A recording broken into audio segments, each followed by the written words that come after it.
Dr. Heidi Heron. Today I'm going to be talking about how you can utilize NLP to be more mindful.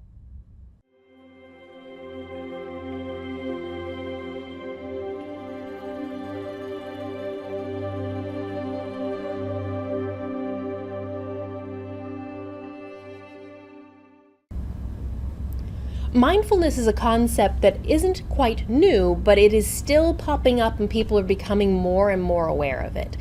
It's the ability to just be aware of what's going on. Now, with NLP, being aware is half the battle.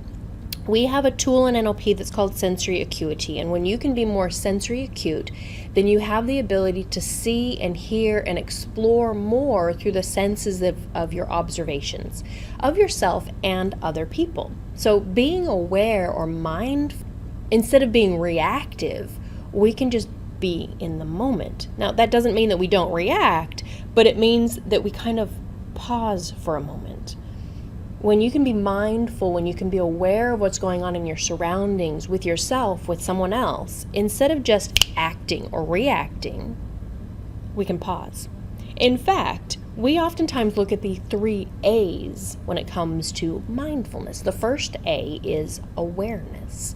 Being aware of your surroundings, aware of who you are, where you are, what you're doing, what your body's doing, the moods, the emotions, how other people are connecting with you, how you're connecting with other people, what's going on with somebody else. And just being aware without judgment, without reaction, just being aware.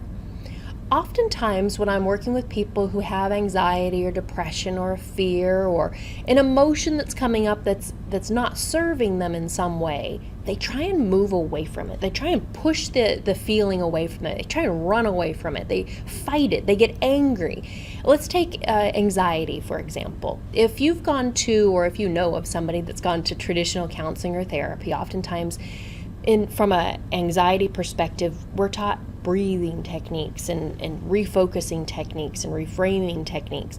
Now, if you've ever been caught in an anxiety moment or a panic attack, that breathing stuff's not going to help you. You're not thinking of anything other than, I'm anxious and I can't even move out of that.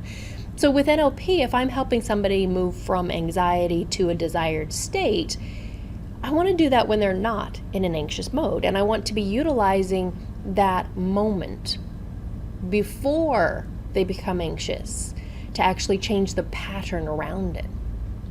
Before we do that, however, one of the first things that I teach to people, including myself, is just awareness. Instead of pushing something away, just become aware of it. Aware that there's a fear, aware there's a desire for a cigarette, aware that you want to have a drink, aware that you're moving towards the refrigerator, aware that there's a sleepiness, aware that there's a feeling inside. Even if you can't name it, just become aware of it.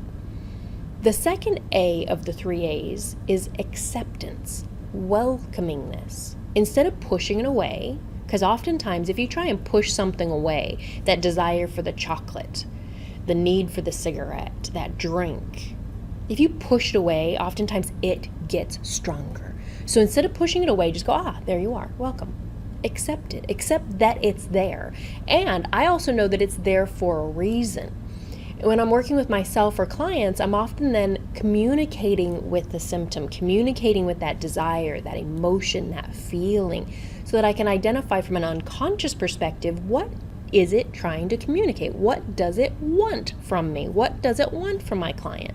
So that we can help get its needs and its desires met without the action that comes right after that. When I can do that, we can start to create new neurological connections and become more simpatico, more comfortable, create more alignment, more congruency, and get to a desired state that we want to.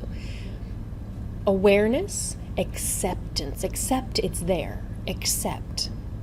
And then you can do something about it. The third A is action. So that is either I am aware that this feeling's here, I accept the feelings here, and then I'm just going to be angry. That's okay. You can do that. It becomes a choice. That becomes, I chose to get angry. I chose to open the refrigerator. I chose to light up that cigarette. That's different than it just happening, because now you're in control of it. You can also choose to do something else. You can choose to walk away from the fridge. You can choose to sit down. You can choose to take a deep breath. You can choose. And so instead of having life take control of you, you start to take control of your life. You can create those actions. And if you find that it's hard to, if there's other patterns involved, then we just start to unpack it. Working with an NLP coach or a therapist helps you to be able to get out of your own mindset and thinking set. Learning NLP and being able to do this with yourself is even better. It's that whole adage of teach a man to fish or give him a fish.